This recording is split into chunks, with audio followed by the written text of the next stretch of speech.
जय हिंद दोस्तों। देखिए, हम पढ़ रहे थे भारतीय संविधान का भाग 9, ठीक है जी, जिसमें पंचायतें आती हैं। संविधान का भाग 9 73वें संविधान संशोधन द्वारा इसको जोड़ा गया था भाग 9 को। आर्टिकल आपके 243 स्टार्ट हो जाते हैं, ठीक है, पंचायत से रिलेटेड हैं।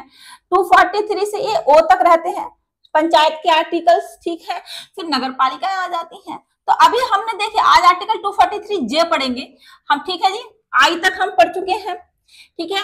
देखिए 243 में क्या था, 243 आर्टिकल में आपका, ठीक है जी, आर्टिकल 243 में क्या था, परिभाषाएं थी। ग्राम सभा किसको बोलते हैं, जिला किसको बोलते हैं, ग्राम सभा किसको बोलते हैं, जनसंख्या किसको बोलते हैं, पंचायत क्षेत्र किसको बोलते हैं, ये सब चीजें हमने देखी थी, ठीक है। वीडियो देखिएगा।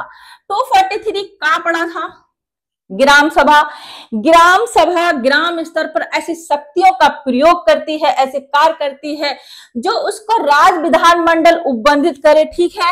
राज्य विधानमंडल विधि द्वारा उपबंधित करे, ऐसी शक्तियों का प्रयोग करेगी ग्राम सभा, ठीक है। तो आर्टिकल 243 में क्या, 243 का में क्या था, ग्राम सभा, ठीक है जी। ग्राम सभा किसको बोलते हैं, ग्राम सभा क्या है, ग्राम सभा एक गांव के सभी मतदाता मिलकर ग्राम सभा बनाते हैं। मतलब एक गांव, अगर आप अपने गांव के रजिस्टर्ड मतदाता हैं तो आप ग्राम सभा में आ जाते हैं, तो ये ग्राम सभा हो गई, ठीक है। आर्टिकल आपका 243 खा पड़ा था, पंचायतों का गठन देखा था, ठीक है। पंचायतों का गठन मतलब प्रत्येक राज्य में ग्राम, मध्यवर्ती और जिला स्तर की पंचायतों के गठन की बात की गई थी, ठीक है। तो पंचायतों का गठन देखा था, जहां जनसंख्या 20 लाख से कम है वहां मध्यवर्ती पंचायत नहीं थी, ग्राम स्तर और जिला स्तर की पंचायतें थी, ठीक है जी। 243 गा यानी सी देखा था। 243 सी में पंचायतों की संरचना थी, ठीक है, निर्वाचन वगैरह वो हमने सब देखा था। आर्टिकल 243 आपका डी देखा था, ठीक है। आर्टिकल 243 में क्या था, स्थानों का आरक्षण था। 243 डी में स्थानों का आरक्षण। अनुसूचित जाति जनजाति के लिए आरक्षण की बात की गई थी 243 डी, ध्यान रखिए। SC ST में उनकी जनसंख्या के अनुपात में आरक्षण मिला हुआ है। महिलाओं को 1/3 आरक्षण सभी कैटेगरी में मिला हुआ है, ठीक है। तो यहाँ पे स्थानों में आरक्षण है पंचायतों में, उसकी बात हमने अच्छे से आर्टिकल पढ़ा है, देखिएगा। 243 ई आपने देखा था, ठीक है। 243 ई में क्या था, पंचायतों की अवधि थी, ठीक है। पंचायतों की अवधि 5 साल प्रथम बैठक से ऐसी गणना होती है, ठीक है। 5 साल की अवधि है, प्रत्येक पंचायत की 5 साल की अवधि है।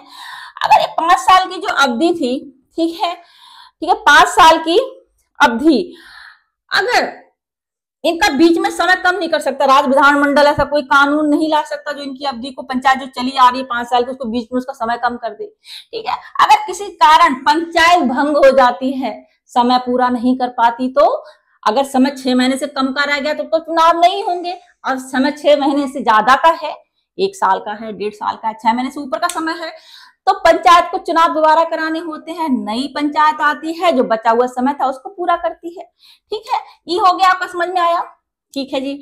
एफ देख लेते हैं। एफ में क्या था, सदस्यों के लिए निर्भरताएं थी, ठीक है जी। सदस्यों के लिए निर्भरताएं थी। सदस्यता किस आधार पर अयोग्य ठहरा दी जाएगी, ठीक है, वो आपका इसमें दिया गया था। अगर दोष सिद्ध हो गया हो, किसी व्यक्ति का दोष सिद्ध हो गया हो, सजा मिल गई हो, तो वो चुनाव नहीं लड़ सकता, सदस्यता के लिए अयोग्य ठहरा दिया जाएगा। पागल दिवालिया है, ठीक है, इस आधार पर तो कई कुछ हमने पॉइंट्स देखे थे जिन आधारों पर सदस्यता को अयोग्य ठहरा दिया जाएगा। राज्य विधानमंडल का चुनाव नहीं लड़ सकता तो पंचायत का भी चुनाव नहीं लड़ सकता। सेम वहां पे हमने रूल्स फॉलो किए थे, किन किन आधार पर अयोग्य हो जाएगा। तो आर्टिकल आपका 243 एफ पढ़ा था। 243 एफ के बाद आपका जी आ जाता है, ठीक है। पंचायतों की शक्तियां, प्राधिकरण, उत्तरदायित्व थे, ठीक है, मतलब योजनाएं बनाना, वो सब चीजें देखी थी हमने। उत्तरदायित्व क्या क्या, योजना लागू करना, बनाना वगैरह, वो सब चीजें देखी थी, ठीक है। 243 जी आई देखा था। लास्ट वीडियो में हमने 243 आई देखा था। वित्तीय स्थिति की पुनर्लोकन के लिए वित्त आयोग के गठन की बात की गई थी। राज्य का राज्यपाल, ठीक है, 5 वर्ष के अंत में, ठीक है, प्रत्येक 5 वर्ष में वित्त आयोग का गठन करेगा राज्यपाल, ठीक है जी। ये सब चीजें हमने देखी थी, ठीक है जी। ठीक है जी। 243 आई से पहले एच भी देखा था हमने, ठीक है, एच देखा था। 243 एच में क्या था आपका, ठीक है। आई में तो क्या था, वित्त आयोग के गठन की बात की गई थी, ठीक है। मतलब जो पंचायतों की वित्तीय स्थिति की समीक्षा वगैरह करेगा, वित्त आयोग का गठन देखा गया था। प्रत्येक 5 वर्ष के भीतर वित्त आयोग का गठन करेंगे, राज्यपाल ये सब चीजें देखी थी, राज्यपाल करेंगे। 243 एच पढ़ा था, पंचायतों द्वारा कर आरोपित करने की शक्तियां, ठीक है। पंचायत कर आरोपित कर सकती है, तो 243 एच में क्या था, कर वगैरह लगा सकती है, शुल्क लगा सकती है, जैसे मेले हो गए, पर्व हो गए, उन सब पे शुल्क लगा सकती है। मतलब उनको यहाँ से इनकम के स्रोत हैं, ठीक है, इनकम यहाँ से मिल जाती है, ठीक है। राज्य विधानमंडल कानून बनाकर इस अधिकार उनको दे सकता है, वो कर वगैरह शुल्क वसूल कर सकते हैं, कर लगा सकते हैं। तो एच में क्या था आपका, कर आरोपित करने की शक्तियां थी। आई में क्या था, मतलब वित्त आयोग के गठन की बात बोली गई थी। तो इतना समझ में आया। आज आर्टिकल 243 जे देखेंगे हम, ठीक है। आर्टिकल 243 जी में क्या है, पंचायतों के खातों की लेखा परीक्षा, ठीक है, ऑडिट की बात की गई है, ठीक है। पंचायतों के जो खाते हैं उनके ऑडिट की बात की गई है। अब सबसे पहले एक क्वेश्चन उठता है कि व्हाट इज ऑडिट, ऑडिट क्या होता है, लेखा परीक्षा क्या है। तो देखिए, किसी संस्था या विभाग या व्यक्ति के हिसाब किताब, कामकाज और नियमों के अनुपालन की व्यवस्थित जांच करना लेखा परीक्षा बोला जाता है, ऑडिट बोला जाता है। किसी संस्था की, विभाग की या किसी व्यक्ति के हिसाब किताब, कामकाज और नियमों के अनुपालन की व्यवस्थित जांच करना, ठीक है, क्या बोला जाता है, ऑडिट बोला जाता है। ये देखना कि आय व्यय सही तरीके से दर्ज हुए हैं कि नहीं हुए हैं, जो आय व्यय हैं वो सही तरीके से दर्ज हुए हैं कि नहीं हुए, ये देखना ऑडिट के अंतर्गत आता है।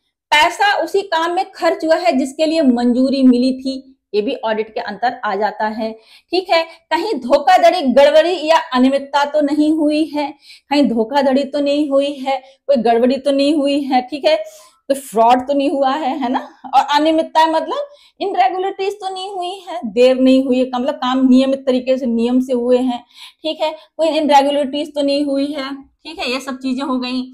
तो ये सब ऑडिट के अंतर्गत आ जाता है। आया समझ में। और ऑडिट किसको बोलते हैं, ठीक है, ऑडिट समझ में आएगा तभी आर्टिकल समझ में आएगा, क्योंकि ये भी पंचायतों के खातों की लेखा परीक्षा है, पंचायतों के खातों का ऑडिट है।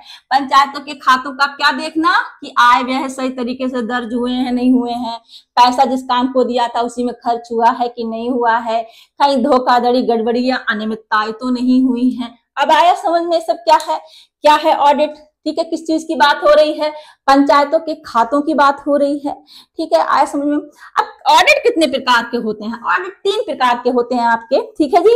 एक आपका वित्तीय ऑडिट होता है, पैसों के लेन देन का सत्यापन, जो पैसे मिले हैं वो सही तरीके से दर्ज हुए हैं नहीं हुए, मतलब जितना पैसा, उसका जो पैसे का लेन देन है वो दर्ज हुआ है कि नहीं हुआ, इसका मतलब ये है आपका वित्तीय ऑडिट हो गया।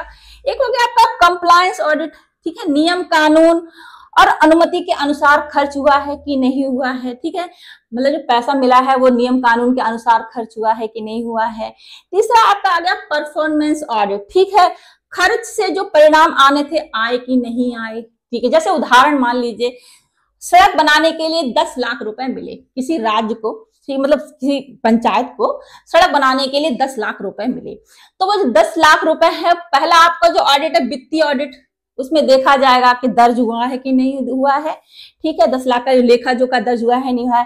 फिर कंप्लायंस ऑडिट में देखा जाएगा कि काम नियम कानून के अंतर्गत, ठीक है, अनुमति के अनुसार व्यय हुआ है, ठीक है जी, खर्च हुआ है, ठीक है। नेक्स्ट आपका देखा जाएगा परफॉर्मेंस ऑडिट, जो सड़क जो बनी है वो सही से बनी है कि नहीं बनी है, उसकी देखी जाएगी, ठीक है। जो खर्च से, मतलब जो खर्चा हुआ है 10 लाख का, जिस सड़क बनी थी क्या वो सही से बनी है या नहीं, पूरी गुणवत्ता, ठीक है, हिंदी में अगर अच्छे से बोले तो गुणवत्ता उसकी देखी जाएगी, ठीक है, कि किस क्वालिटी की बनी है, तो वो सब आपका परफॉर्मेंस ऑडिट में आ जाएगा। तो समझ में आया कितने प्रकार के ऑडिट होते हैं, ठीक है, ठीक है, वित्तीय, कंप्लायंस वगैरह, ये सब इस प्रकार के ऑडिट होते हैं। परफॉर्मेंस ऑडिट हो गया, कंप्लायंस ऑडिट हो गया, और आपका ये वित्तीय ऑडिट वगैरह हो गया, इस प्रकार के ऑडिट हो गए। ऑडिट आपको समझ में आया क्या होता है, ठीक है। अब हम आर्टिकल पढ़ लेते हैं और अच्छे से चीजें समझ, अब तो बिल्कुल क्लियर हो जाएगा आर्टिकल आपको, ठीक है। देखिए, पंचायतों के खातों की लेखा परीक्षा, कानूनी प्रावधान और उद्देश्य, संविधान का आर्टिकल 243 जे पंचायती राज संस्थाओं के वित्तीय लेखों के रख रखाव और लेखा परीक्षा का प्रावधान करता है। इसके तहत निर्धारित है कि राज्य विधानमंडल विधि द्वारा, ठीक है, राज्य विधानमंडल कानून द्वारा पंचायतों द्वारा खातों का रख रखाव और उन खातों की लेखा परीक्षा के संबंध में प्रावधान कर सकता है, ठीक है, ऑडिट करा सकता है। इसका उद्देश्य क्या है? पंचायतों की वित्तीय पारदर्शिता, जवाबदेही सुनिश्चित करना है, ताकि पंचायतों द्वारा जनता के धन का सही और प्रभावी उपयोग हो सके। इतना समझो उद्देश्य क्या क्या है इसका, ठीक है जी। लेखा और लेखा परीक्षा प्रणाली पर प्रभाव, देखिए आर्टिकल 243 जे के तहत राज्य सरकारें पंचायत के खातों के लेखा जोखा और ऑडिट के लिए कानून बना सकती हैं, ठीक है, आया समझ में। आर्टिकल 243 जे के तहत राज्य सरकारें पंचायतों के खाते के लेखा जोखा और ऑडिट के लिए कानून बना सकती हैं, ऑडिट करा सकती हैं। अधिकांश राज्यों में इन कानूनों के अंतर्गत पंचायत के खातों की नियमित लेखा परीक्षा की जिम्मेदारी राज्य सरकार का स्थानीय निधि लेखा परीक्षक, लोकल फंड ऑडिटर संभालता है, ठीक है। अधिकांश राज्यों में लोकल फंड ऑडिटर चीजें देखते हैं।